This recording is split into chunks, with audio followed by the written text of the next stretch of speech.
gracias al doctor Jorge Duque y a la organización de la serie por esta iniciativa de reunirnos aquí a todos, pero yo creo que con mucha gracia. Bueno, la buena noticia para que no haya tanta candela es que yo vengo de la alopatía también. Yo soy pediatra intensivista y creo que eso me dio la oportunidad de ver tantas frustraciones en el manejo de nuestros pacientes pediátricos crónicos, los pacientes con enfermedades alérgicas, crónicas, estar en un cuidado intensivo haciendo una intervención en la medicina bioreguladora, que es una medicina que pretende facilitar los mecanismos de autorregulación del organismo, es decir, soportar mecanismos que se han perdido, bien sea por un mal manejo emocional, por tóxicos, por polución, por hábitos que nosotros llevamos permanentemente y que no nos damos cuenta que estamos intoxicando, por así decirlo, de alguna manera todas nuestras variables fisiológicas normales, estamos dañando nuestra propia química interior, tratamos de regular. Fundamentalmente esto se basa en lo que hoy en día se está hablando de redes biológicas y de la medicina posgenómica, que es la época que estamos viviendo ahora. La medicina contemporánea, que fue la medicina que aprendimos todos y que utilizamos desde el siglo XIX hasta acá, básicamente nos apoyó en lo que eran los análisis patológicos y los síndromes clínicos. Y mediante técnicas de laboratorio, por supuesto que cada vez han sido mucho más, o han ido mucho más en avance, pues logramos hacer diagnósticos muy precisos. Sin embargo, en este momento, a raíz de todos los estudios que se están haciendo en lo que tiene que ver con metabolomas, que son productos del metabolismo que quedan, digamos, nuevos, reincorporados a nuestro genoma después de estar con unos hábitos determinados, o proteomas, que son proteínas nuevas que nosotros vamos adquiriendo a través de la epigenética, por ejemplo, o transcriptomas, que son cambios en el RNA mensajero que también vamos adquiriendo por hábitos y por cuestiones epigenéticas. Nosotros podemos estar en este momento tal vez a la puerta de tener un perfil de enfermedad mucho más preciso de los pacientes. Hablar de una enfermedad desde el punto de vista de redes biológicas implica que nosotros podamos ver todas las relaciones fisiológicas y fisiopatológicas, incluyendo la red social, incluyendo toda esta integración que hablaba el doctor Cohen hace un rato, para poder hacer un tratamiento un poco más individualizado, un tratamiento que vaya más a un individuo, a una persona específica. Pueden haber muchos pacientes con cáncer de seno, pero estoy segura que las condiciones emocionales, tóxicas, fisiológicas, unos obesos, otros delgados, la edad, hacen que el tratamiento tenga que ser también de una manera individualizada. Entonces ese es el enfoque que hace la medicina bioreguladora a través de todo este sistema de redes, donde hoy en día estamos empezando a ver la enfermedad desde una completa red y cómo esa enfermedad, en este caso el cáncer, se relaciona con problemas que tienen que ver con el sistema cardiovascular, con problemas metabólicos, con el hueso. Como ustedes pueden ver, todos estos nodos son genes que según su tamaño implican una mayor o menor relación con respecto a la enfermedad. Entonces, nosotros cuando estamos enfrentados con un paciente con cáncer, tenemos que estar pendientes de toda esa otra variabilidad que existe en el organismo, de todo ese sistema metabólico, enzimático, de cómo está el hígado, cómo está el riñón, cómo está emocionalmente el paciente, cómo funciona su corazón, y poder utilizar incluso medicamentos y terapéuticas que, como decía el doctor Cohen, no vayan en contravía de lo que se está haciendo desde el punto de vista de quimioterapia, de radioterapia, etcétera, de los apoyos que se necesiten. Eso es, para mí, la verdadera medicina integrativa, es poder trabajar en equipo. Medicina para mí es una sola, bien sea que utilicemos recursos homeopáticos, alternativos, de energía, de mente-cuerpo, etcétera, junto con las ventajas que tenemos desde el punto de vista convencional. Entonces la enfermedad en redes es vista hoy así. Nosotros tenemos un genoma que nos determina una respuesta inflamatoria, unos estados fibróticos determinados, un comportamiento de nuestra química sanguínea de alguna manera, con una proliferación celular determinada, y que incluso nosotros hagamos apoptosis normal, fisiológica, o hagamos procesos de necrosis o no hagamos apoptosis. Estas variables de acá determinan fenotipos patológicos determinados.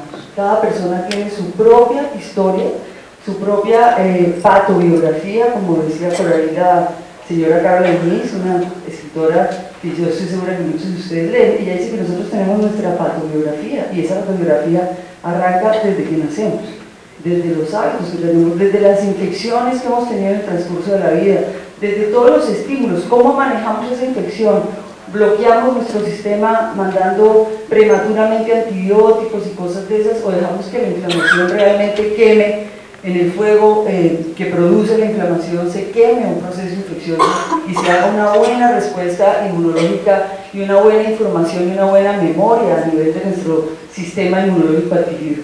Y estos fenotipos patológicos son los que determinan cómo se va a manifestar determinada enfermedad en mí, sea cual sea, y por eso digo, no existen enfermedades iguales si no existen pacientes.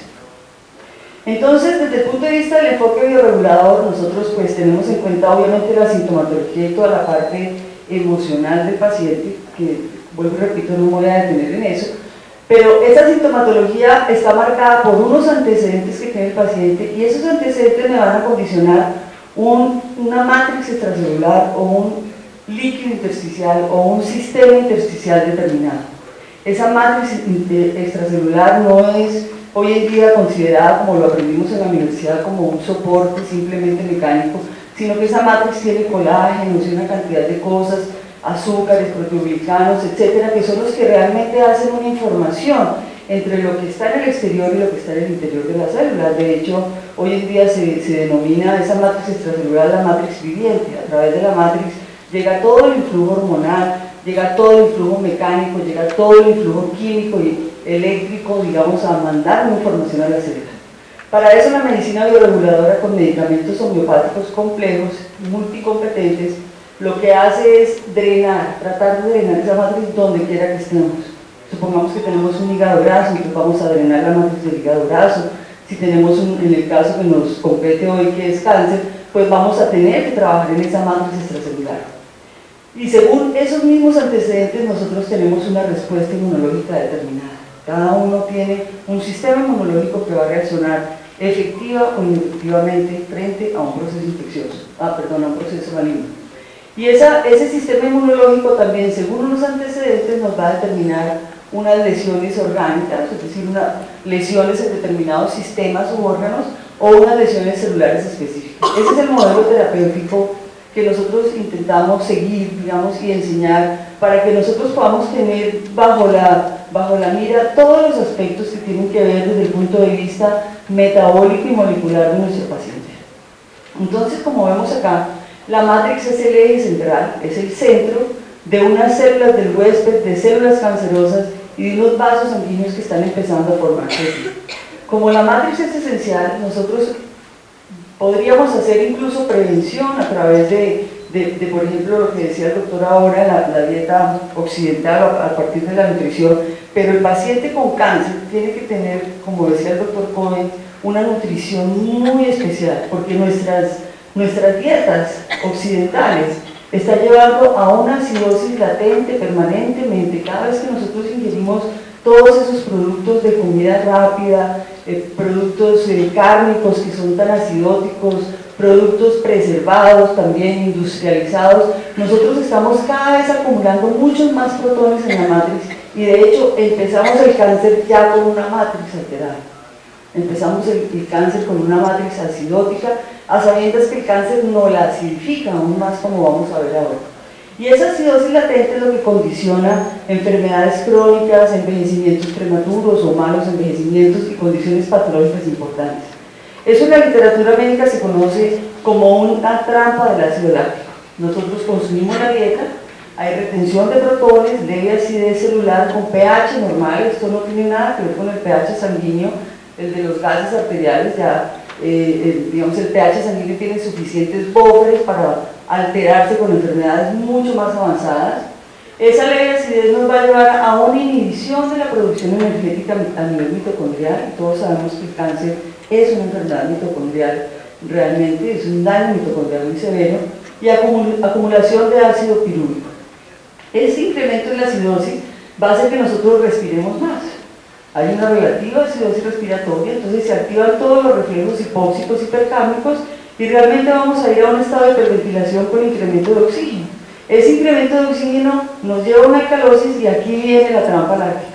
Cuando el organismo detecta que hay demasiado oxígeno, empieza a producirse muy latentemente y muy lentamente una acidosis láctica a nivel de la célula. Y si nosotros ingerimos otra vez la dieta occidental, volvemos a repetir todo el ciclo. Por eso es muy importante tener en cuenta la dieta alcalinizante. Y en esto tenemos que trabajar mucho nosotros y con nutricionistas, porque nosotros realmente no tenemos conceptos claros de nutrición cuando salimos de la facultad de medicina. Nosotros aprendimos nutrición de números, de porcentaje de calorías y de grasas y de proteínas, pero no leemos una etiqueta y no sabemos realmente qué acidifica. Y cuando yo entro a trabajar en los hospitales con pacientes con cáncer para apoyarlos, mi mayor inconveniente es la nutricionista. No me cree, o dice que no se puede conseguir, o no hay dinero en los hospitales para comprar. Pues es que no se necesita comprar salmón, como me dijo una vez una, se pueden comprar lentejas, granos, en fin, verduras, una cantidad de cosas que tenemos en nuestro país deliciosas para poder alcalinizar la dieta, y en eso no me detengo más porque el doctor Cohen ya habló de eso. Un producto muy importante hoy en día, que es supremamente acidificante, es la leche. La leche industrializada. Este es de los pocos artículos que hablan sobre la verdad de la leche realmente que yo he conseguido. La leche es el promotor de enfermedades coronarias, diabetes, cáncer, hipertensión, obesidad, demencia y enfermedades alérgicas. Y el mecanismo que se supone, o que la hipótesis por la cual la leche produce eso, es por dos vías. El suero va directamente a las células pancreáticas produciendo una secreción aumentada de insulina, y la caseína va directamente al hígado produciendo factor similar a la insulina tipo 1. La unión de estos dos al actuar sobre sus receptores llevan alteraciones en el metabolismo energético, pero miren, antiapoptosis, alteración de la migración celular y de la diferenciación celular, y con el tiempo vamos llevando a problemas de lipogénesis. Desde edad prenatal, o sea, las mamás no deberían consumir lácteos. Desde edad prenatal vemos cómo se altera la maduración de las células típicas, y si nosotros seguimos tomando leche a lo largo de la vida, pues vamos a llegar definitivamente a tener problemas de cáncer, enfermedades neurodegenerativas y aterosclerosis, problemas cardiovasculares, ACVs, etcétera, etcétera. Entonces, el tema de la leche es un tema que tenemos que tratar con mucho cuidado. No es solamente la simple frase que todo el mundo dice que la leche es para el ternero, ese no es el problema. Nosotros podemos adaptarnos a tomar leche, y de hecho todos lo hemos hecho. Pero hay que tener en cuenta esto, por lo menos en las pacientes con enfermedad degenerativa, con pacientes con cáncer o con enfermedades severas. El otro punto importante aquí es la mitocondria. La mitocondria realmente se ha convertido en el target terapéutico de muchas terapias. A nivel de la medicina convencional, de la farmacología convencional, se están haciendo muchísimos avances, pero con muy pobres resultados realmente. Muy pocos medicamentos que se han, digamos, ideado, desarrollado, han llegado a actuar efectivamente sobre la mitocondria, que es realmente la que produce todo este desastre cuando nosotros estamos sometidos a estrés, cuando hay nutrición, deprivación de los nutrientes, o cuando tenemos una ingesta excesiva en harinas, en carbohidratos o en azúcares. Vemos cómo la hipoglicemia altera todo el metabolismo a nivel del ácido láctico, produciendo mayores cantidades. La hipoxia que hay alrededor de las células genera también producción de especies reactivas de oxígeno. En fin, hay toda una cantidad de desórdenes que incluso impiden la reparación adecuada de las células a nivel de su DNA o RNA. Esta teoría es viejísima. Esta teoría la expuso el doctor Warburg hace muchos años, en donde básicamente lo que tenemos es la glucosa normalmente en condiciones de normoxia se viene y a través de la piruvato de deshidrogenasa entra al ciclo de Krebs para producir los ATPs normales energéticos que produce la mitocondria, y obviamente se une a todo el proceso de la fosforilación oxidativa o respiración celular para producir muchos más ATPs, 32 ATPs. Cuando nosotros estamos en un proceso de hipoxia tisular, que es lo que sucede en cáncer, la piruvato de deshidrogenasa quinasa inhibe esta enzima, y al inhibir esta enzima todo el metabolismo se desvía hacia la producción de lactato, y este lactato es lo que se encuentra principalmente alrededor de la lesión peritumoral, y es lo que produce la acidosis y todo el ambiente peritumoral. Entonces fíjense ustedes cómo hoy en día en muchos artículos ya se está pensando que la malignidad no es exclusivamente de la célula, sino es una malignidad que surge de la mitocondria. La que se enferma y la que altera sus características metabólicas realmente es la mitocondria, y produciendo todas estas alteraciones en apoptosis va a llevar alteraciones en la mutación del DNA mitocondrial con producción de ácido láctico o a inducción del factor inductor de hipoxia para producir los problemas clásicos a nivel tumoral. Entonces nosotros deberíamos procurar con nutrición o con medicamentos, y en este caso yo les voy a hablar de algunos medicamentos homeopáticos, sustancias homeopáticas que tienen evidencia en la literatura que funcionan a este nivel. Por otro lado, la hipoxia también activa toda la cascada inflamatoria, llevando incluso a una cantidad de producción de sustancias proinflamatorias, de citoquinas proinflamatorias, y favoreciendo la producción de la angiogénesis anormal, pues la neoformación vascular que sucede a nivel del cáncer, y por otro lado la inhibición de la acción de las células natural killers, que son nuestras células, digamos, primordiales encargadas de defendernos contra las enfermedades cancerosas. Este es un punto muy importante. Nosotros podemos inhibir ese factor inductor o modularlo por lo menos en su producción, porque el factor inductor de hipoxia puede ser, digamos, hidroxilado mediante la acción de la prolilhidroxilasa junto con oxígeno, y este alfa-cetoglutarico, que es un catalizador del ciclo de Krebs y que existe en algunos medicamentos homeopáticos hoy en día. El alfa-cetoglutarico, al unirse con el oxígeno, activan el factor de von Hippel-Lindau y de esa manera hacen que el factor inductor de hipoxia se hidroxile y se inactive completamente. Esto en condiciones normales de oxigenación sucede de esa manera. Si nosotros estamos trabajando con un paciente con cáncer y aportamos este tipo de sustancias, podríamos, por lo menos desde el punto de vista hipotético, evitar que ese factor se siga produciendo y se inhiba. Al no inhibirse, lo que sucede es lo que vemos en el cáncer. Hay una activación de la eritropoyetina, hay activación del factor de crecimiento vascular endotelial para producir neoformación, y hay inhibición de la quinasa que nos produce más acidosis láctica. Entonces, el ácido alfa-cetoglutarico es una sustancia que forma parte del ciclo de Krebs, que se consigue en ciertos productos a nivel individual, como en geles, por ejemplo, y que pueden utilizarse para, hipotéticamente, vuelvo y repito porque no hay estudios, poder inhibir la formación de este factor. Por otro lado, el tumor produce sustancias que producen evasión tumoral, o sea, sustancias que hacen que el sistema inmunológico no reconozca la célula tumoral, y produce sustancias que inhiben la acción de los natural killers, que, vuelvo y repito, son las células más importantes para nuestro sistema inmunológico durante los procesos de cáncer. También existen en la literatura muchos estudios, yo pongo muy pocos en aras del tiempo también, pero muchos estudios donde medicamentos homeopáticos complejos activan los natural killers. Sustancias, por ejemplo, como la berberina, que es una sustancia que se encuentra en la Patagonia, esta mermelada que hacen de calafate, es el calafate, la berberina. Quienes han estado en la Patagonia saben lo que es el calafate, que es una mermelada deliciosa, es un fruto rojo. La berberina también tiene capacidades antiproliferativas, incluso tiene capacidades que mejoran la apoptosis celular. Entonces, el enfoque bioregulador en el cáncer tiene que ver básicamente con tener en cuenta todos esos aspectos emocionales, tener en cuenta la acidosis intersticial crónica de la matriz, para lo cual nosotros utilizamos, digamos, dietas alcalinas, aporte de minerales, disminuir la carga tóxica de los pacientes, como bien decía el doctor, el cigarrillo, etc., hasta donde uno pueda, porque realmente en este mundo vivir sin tóxicos es cada vez más difícil realmente, y no se trata de estar uno tampoco aislado. Hacer una inmunomodulación que nos ayude con el déficit de natural killers y con la evasión inmune. Aquí estamos con todo esto, y hacer un soporte orgánico y celular, sobre todo a nivel mitocondrial, para evitar la producción de especies reactivas, acidosis láctica, aumentar la actividad apoptótica y regular el metabolismo. Entonces, ¿con qué medicamentos homeopáticos, digamos, se cuenta? ¿Cuáles serían las opciones terapéuticas? Hay medicamentos, todos sabemos, homeopáticos para la depresión, para el estrés, para el manejo de los miedos.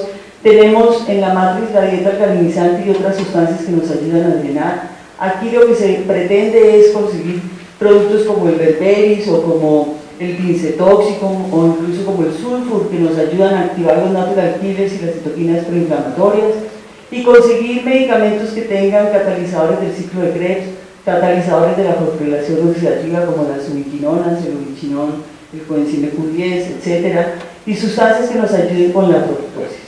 Ese es fundamentalmente un manejo, digamos, yo diría integral, tratando de ser, digamos, no coadyuvante porque eso suena como, digamos, paralelamente al manejo del paciente con su quimioterapia, el paciente que recibe radioterapia, etcétera, etcétera, poder ofrecer sustancias menos tóxicas, poder ofrecer sustancias que incluso nos ayudan a drenar el organismo de esas sustancias tóxicas que está recibiendo, a mejorar la capacidad antioxidante con vitaminas como la vitamina C, por ejemplo, el complejo B, etc.